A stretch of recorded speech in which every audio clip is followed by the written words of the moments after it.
Марине хватило одного мужчины в жизни, чтобы больше никому из них не верить, не подпускать к себе. С ней случилось то, чего она больше всего боялась. Ей изменил муж. Вернее, ей, наверное, он уже долго изменял, только Марина какое-то время не догадывалась. Потом стала что-то подозревать, но спросить прямо не могла. Ей это казалось пределом унижения. Так и жили они пару лет, жили постоянно тихо, чуть ли не шепотом ругаясь. Оба очень любили свою дочь Киру и старались при ней не скандалить, не упрекать друг друга, не показывать ей конфликта в семье. И не подозревали, что Кира уже догадалась, что не все хорошо у них. Папа и мама могли не разговаривать друг с другом днями. Зачем-то папа перенес кресло-кровать в их с мамой спальню, а зачем Кира узнала позже. Там теперь спал папа, и когда Кира его спросила почему, ответил, что у него от сна на диване болит спина. Мама это услышала и отвернулась. Словом, когда Кире было уже 8 лет, папа ушел из семьи. Как он уходил, Кира не видела, как раз была в школе. А мама не спешила рассказать, что произошло. Сказала только, что папа уехал жить в другой город. Но когда Кира уже училась в выпускном классе и сказала, что идет на вечеринку к однокласснику, тут мама и изложила ей свое жизненное кредо. Мужчины все равно какого возраста не могут быть верными. Измена их вторая, а может и первая натура. Верить им нельзя по определению, и связывать свою жизнь с мужчиной – фатальная ошибка. А дальше таких наставлений становилось все больше, и говорилось это с глубоким убеждением в собственной правоте. А на самом деле говорилось выстрадано. Это потом Кира поняла, что ее мама однолюб, и история с папой выбила у нее почву из-под ног. Мама стала озлобленной на бывшего мужа, а Киру она любила и не могла допустить, чтобы ее дочь даже теоретически могла простить измену. Тот факт, что Кира, уже будучи студенткой предпоследнего курса университета, вышла бы замуж, мог бы показаться нереальным. Мама бы точно все сделала для того, чтобы этого не случилось. Но мама в кои-то веки поехала по подаренной на работе путевке в турпоездку за границу. И Гена, будущий муж Киры, сделал невозможное. Уговорил ее зарегистрировать брак без очереди в обычном ЗАГСе. Когда мама узнала, это был для нее настоящий шок. И мама тут же озвучила якобы единственную перспективу для Киры. «Быть тебе обманутой женой. Вот попомнишь еще мои слова». Но Кира не сомневалась, что у них с Геной все будет не так. Их спасало то, что они жили отдельно, поэтому мамины предсказания она слушала только тогда, когда забегала ее проведать. Кире было жаль маму, ведь она еще не старая, красивая женщина, образованная, начитанная. И с таким надломом столько лет живет. Но старалась с мамой не спорить, а когда их браку с Геной исполнилось 2 года, мама вроде как умерила свой пыл. Во всяком случае, каждый раз при встрече с дочкой уже не рисовала ее будущее как обманутой жены. Но рано радовалась Кира. Когда она однажды зашла к маме с целой сумкой продуктов, мама даже не глянула на них. «Иди сюда, садись», — сказала она, взяв Киру за руку и буквально потащив ее в кресло. «А ведь я тебя предупреждала». У Киры тут же возникло нехорошее предчувствие. Мама дала ей в руки свой телефон. На нем видеозапись, где Гена, обняв какую-то хорошо одетую девушку, заходит во двор богатого дома. Они оба входят в него, а выходит Гена спустя 1 час. Только еще через час выходит девушка. Теперь видно ее лицо, красивое, ухоженное. «Что скажешь теперь?» – спрашивает мама без злорадства, а с каким-то даже сочувствием. «Мама, что это? Где это?» Голос у Киры дрожал. «Да случайно все. Я пошла в новый супермаркет и увидела, как выходил твой благоверный с этой девицей. Они так мило щебетали, только слов я не слышала.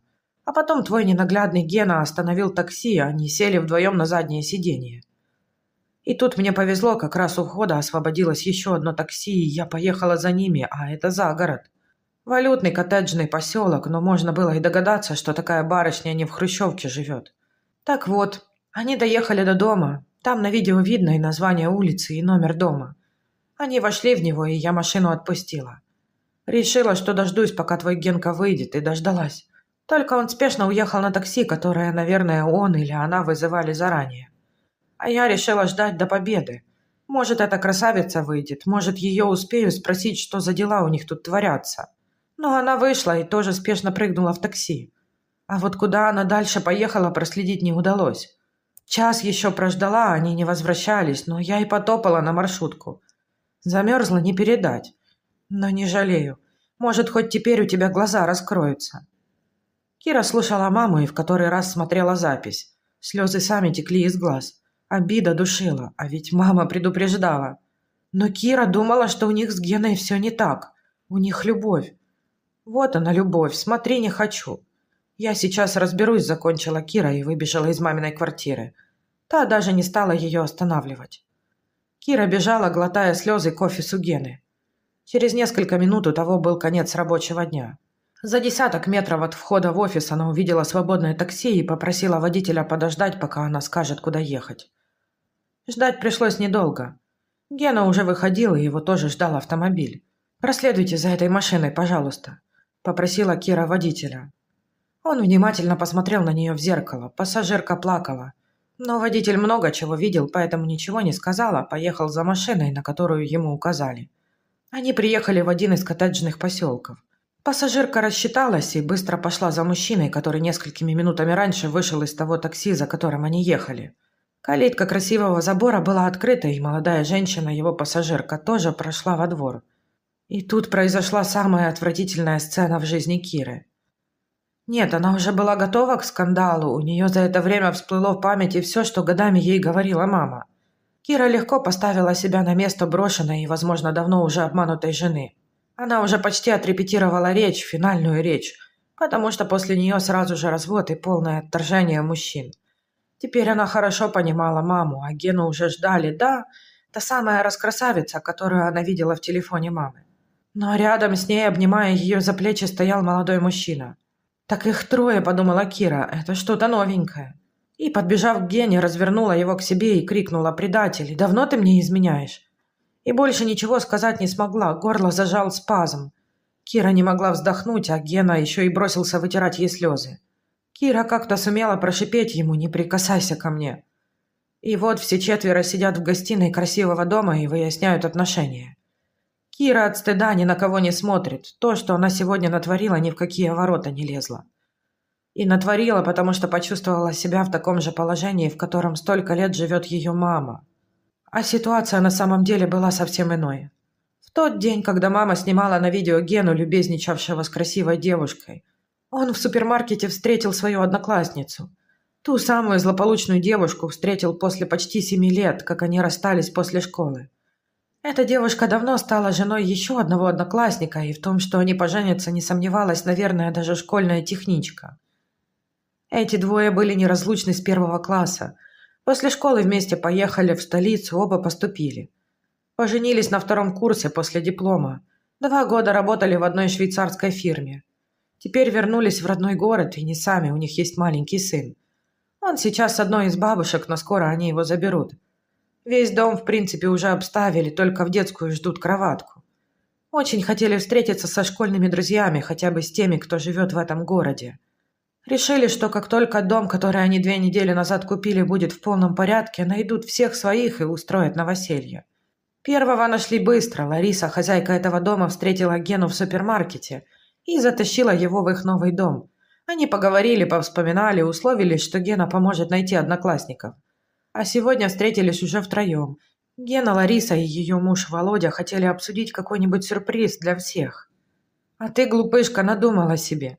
Гена крепко обнимал Киру и, как маленькую, чуть убаюкивал ее. «Глупышка, это мягко сказано», – всхлипывая, сказала Кира. «А как надо было реагировать, если я видела видео, где вы идете в обнимку? Поэтому я так подло поступила, проследив сегодня за вами. Так что мне было думать, разве ты не мог все сразу рассказать? Я разве когда-нибудь была против твоих друзей?» «Так я и хотел сегодня рассказать, когда ты бы пришла от мамы», – сказал Гена.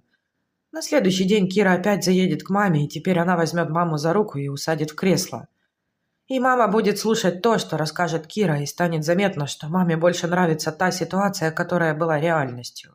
Мама будет рада, что дочери не коснулась такая беда, такая обида, с которой столько лет живет она сама. Даже будет извиняться перед Кирой, а потом поедет вместе с дочерью к ней домой и извинится перед Геной. И всем станет легче. Кира останется на кухне вдвоем с мамой. Она подмигнет Гене, тот, сославшись на обязательный кому-то звонок, выйдет. Кира обнимет маму, поцелует и скажет, что очень ее любит.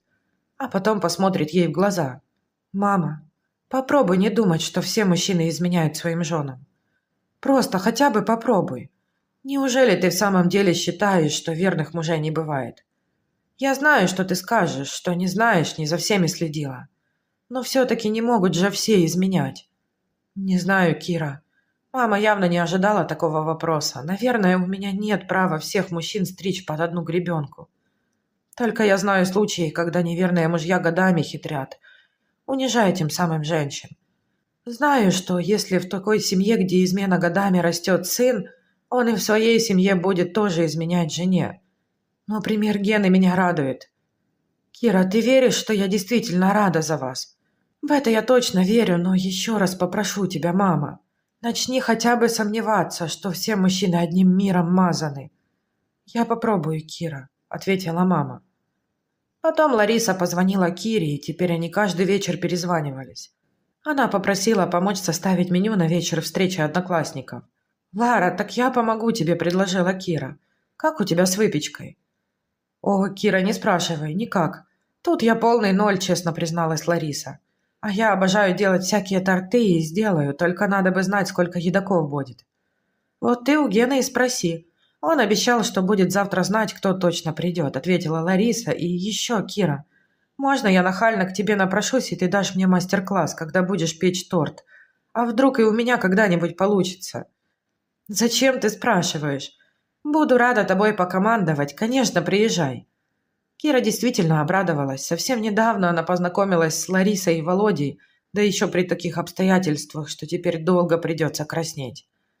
А понравились они ей очень, и когда Кира и Лариса еще раз вернулись к их нелепому знакомству, Кира опять извинилась за свою дурацкую истерику, за то, что подозревала Гену в измене. «Маме твоей можно только посочувствовать», — сказала Лариса. «Наверное, она очень любила твоего папу, отсюда и такая боль, такая рана на всю жизнь. Но я уверена, что Гена совсем другой. Знаешь, наши мужья, даже если нас разлюбят, обязательно скажут нам об этом. Есть такое понятие, как честность. А они у нас честные, поверь, Кира».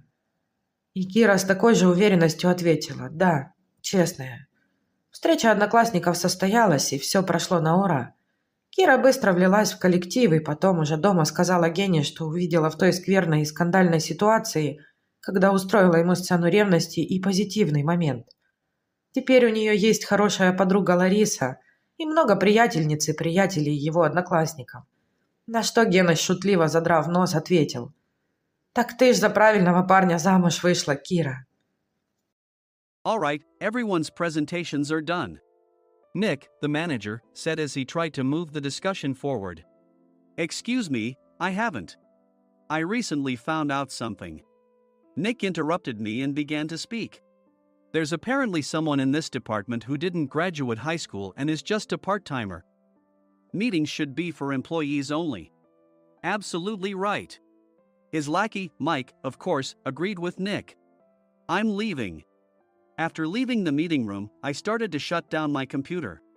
I noticed that an email had arrived, not in my personal inbox, but in the company's shared email. Thinking, there's no point in speaking up, no one will listen, I went home quietly. The next day, I heard a commotion from Nick's desk. He was staring at his computer screen, his face pale. Nick? Is something wrong? Mike looked at the screen with him. And he turned even paler than Nick. Why is he so angry? Knowing the reason for Mike's distress, I thought to myself, serves them right. My name is Adam. My mother passed away when I was in the 9th grade, and I was raised by my father. Well, you could hardly call it being raised. After my mother passed, my father changed. He drowned his sorrows in alcohol, and though he still went to work, he squandered our living expenses on horse racing. Because of that, I had to start working part-time as soon as I entered high school. Every month, I went to the convenience store with bills in hand that couldn't be auto-deducted from my father's account. Even though I endured it because I didn't want to be alone, I reached my limit in my second year of high school and dropped out. I found a live-in job at a distant inn. Thank you for everything. The day I left home, my father, still staring at the TV, spoke. Take care. That was our last conversation. Back then, 18 wasn't the age of majority, so I needed my father's permission to work, and I couldn't hide my place of employment. Yet, my father never visited me even once. I kept working just to survive, and before I knew it, I was 42. Years of hard work paid off, and I was transferred to the headquarters. I was thrilled to be recognized by the company, as I thought I'd be working in the field until retirement due to my lack of formal education. Listen up. Our work can change the future of our employees. Don't drag us down. On my first day after the transfer, Nick, dressed in an expensive suit, spoke sternly. There was a reason for this.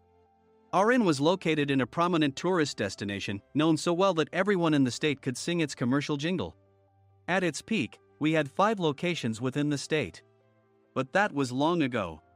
Due to financial difficulties and aging facilities, only the place where I had worked for many years and the original establishment remained. I was prepared to lose my job anytime, but now there was a glimmer of hope. With the rise of social media, the tourist area where the inn was located started gaining attention again.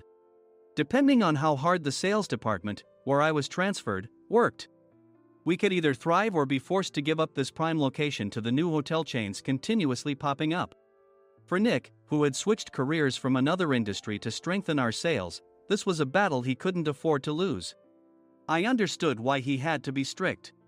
I will do my best. Nick sneered at my enthusiastic declaration. Did you not hear what I said? I'm sorry. I thought I was listening carefully. Out of habit from years of customer service, I apologized reflexively, though I had no idea what had offended him. Someone was watching me with a smirk. In this department, there are those who are expected to excel and those who have been shoved here because they have nowhere else to go. You are the latter. It was Mike, the section chief. He's 7 years younger, at 35. But he was called to headquarters much earlier than I was and had been moving around within the headquarters ever since. I'm not jealous, but I can't accept that he's my boss.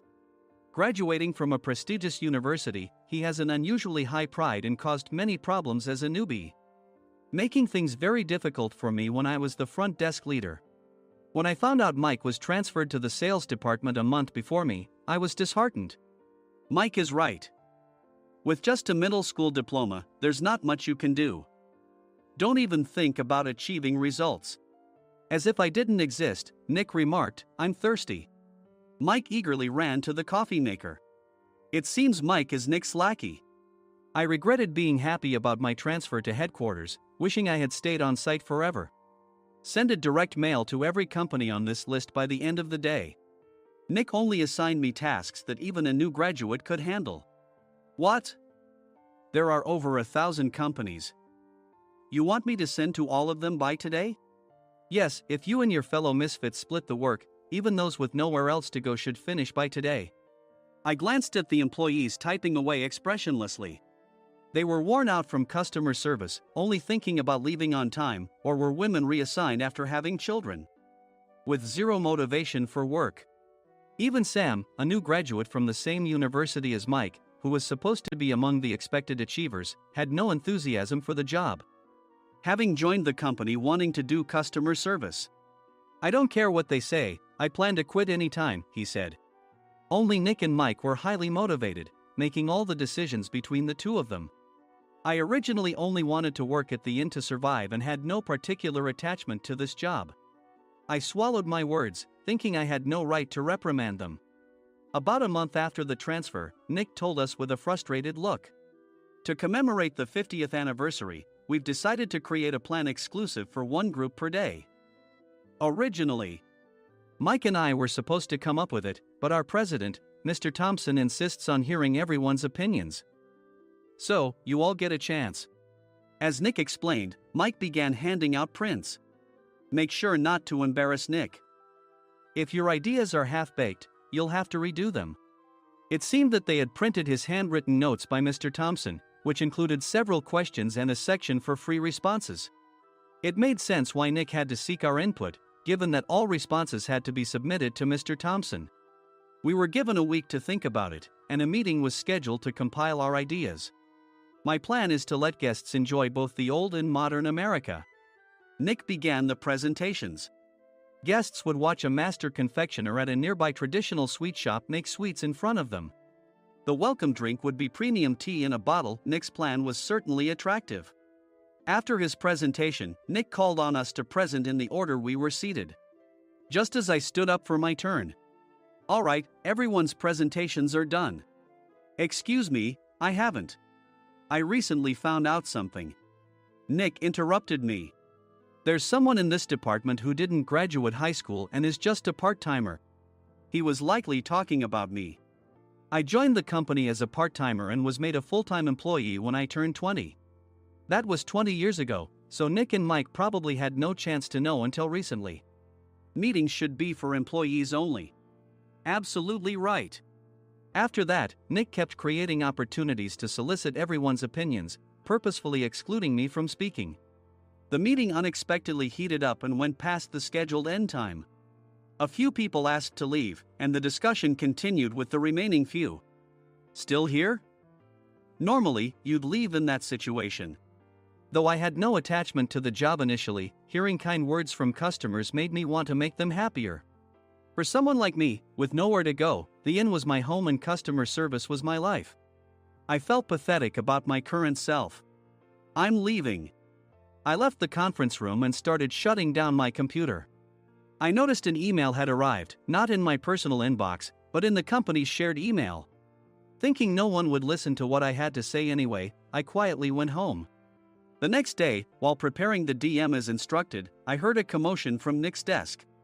In his haste to stand up, he hit his knee on the desk. He stared at his computer screen, his face pale. Nick! What's wrong? Mike, thinking he should be the first to rush over, approached Nick while still wearing his coat. He peered at the screen with Nick. And he turned even paler than Nick. Why is he so angry? Who is responsible for this company? Nick, more irritated than ever, asked, and Mike answered without checking. Probably Sam. Sam wasn't there because he was attending a morning training session for new hires. Nick gave up on getting angry and returned his gaze to the screen. They were looking at an email that arrived right after the end of the working day yesterday.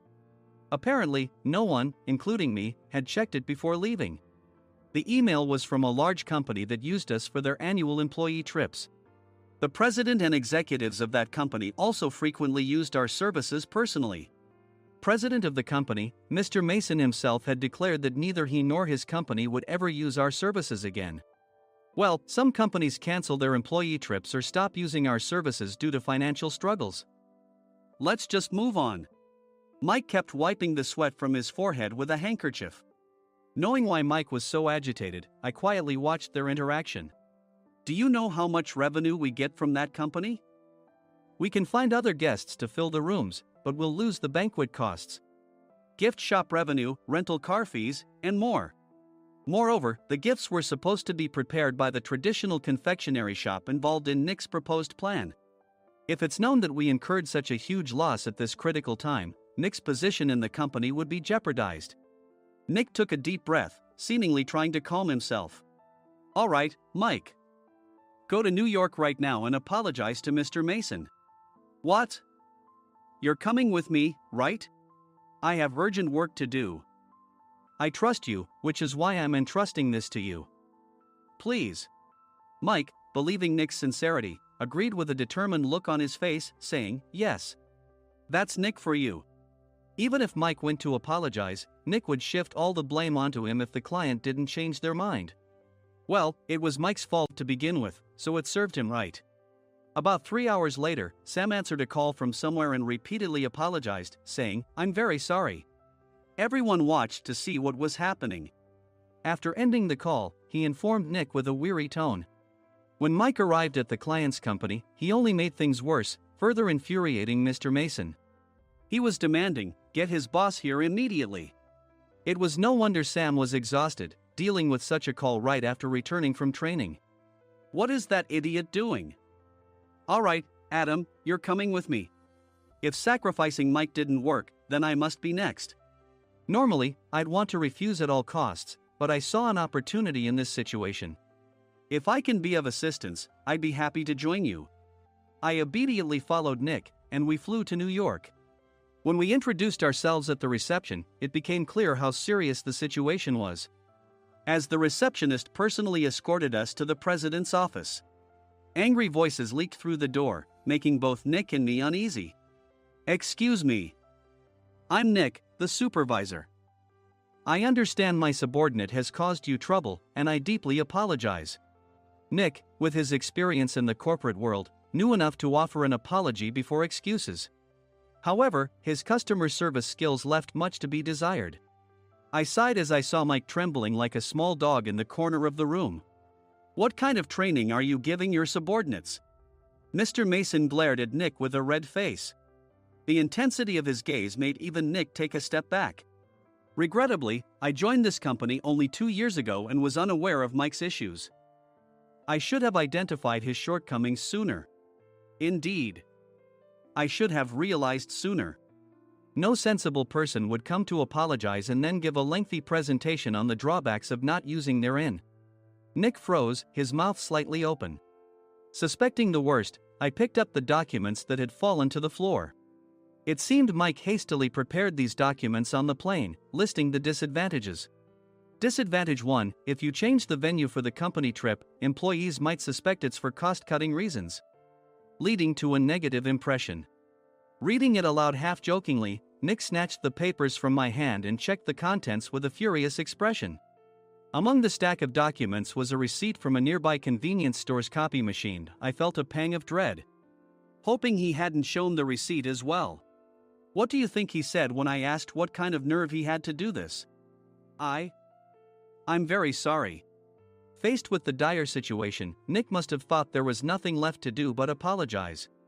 In a voice smaller than I'd ever heard from him, he uttered words of apology. He said, "I'm a Harvard graduate. I don't believe I said anything wrong." "Mike, what have you done?" Forgetting his plan to pin the blame on Mike, Nick yelled loudly, even in front of Mr. Mason. "I didn't do anything wrong." "You're still saying that? Look at him." Mike pointed at me with a shaking hand. "I was assigned to headquarters in my 20s and now I'm a section chief. This guy only made it to headquarters at 42. Everything I've done proves I was right. So why are we losing the contract?" Having said his piece, Mike collapsed to the floor. "Of course. You were sent there because you had nowhere else to go." Mike never expected to hear such words from someone he looked down upon.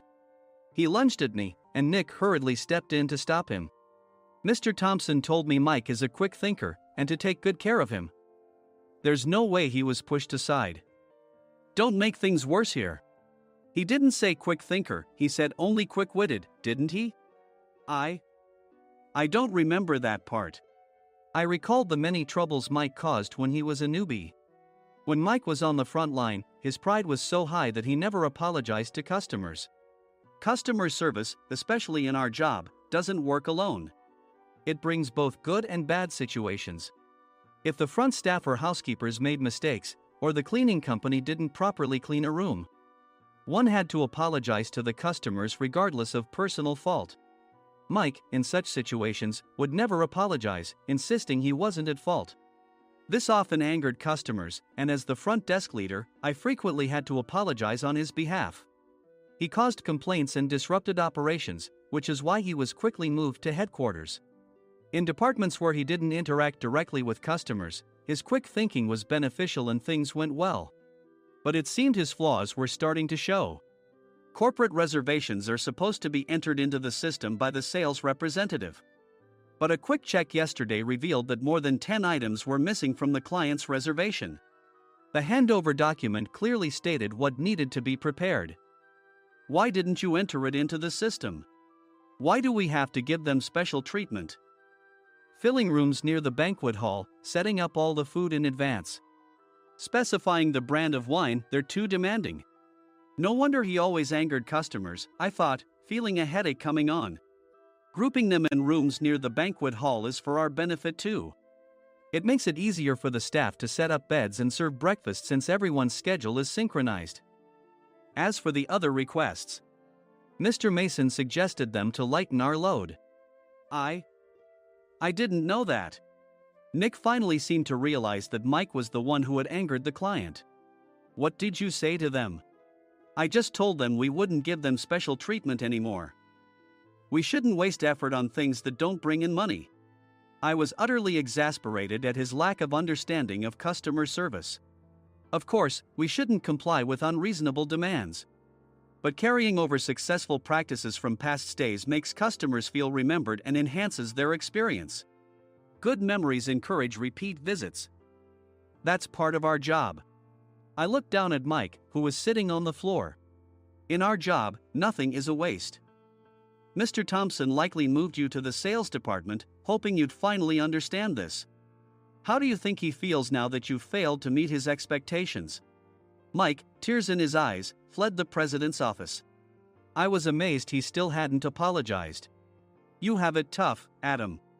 It's okay, we're all employees of the same company. I deeply apologize for this disrespectful incident. Especially after all the care you've shown us. If it weren't for you, Adam, I really would have stopped staying here. When I heard you were moving to the sales department, I was willing to reconsider if you handled it. Seeing us talk so amicably, Nick's face contorted. Do you two know each other? Adam's service is excellent. I always requested him specifically. Normally, we don't accept specific staff requests, but we made an exception for Mr. Mason, adjusting my shifts accordingly. He had personally stayed at our hotel just before my transfer, and during casual conversation, I mentioned, I'm moving to the sales department soon. If I hadn't told him then, things could have been much worse. Please continue to take care of us. I look forward to it. On the return flight, Nick awkwardly offered me a can of beer. It's still working hours. Of course, I had no intention of forgiving him for a single beer.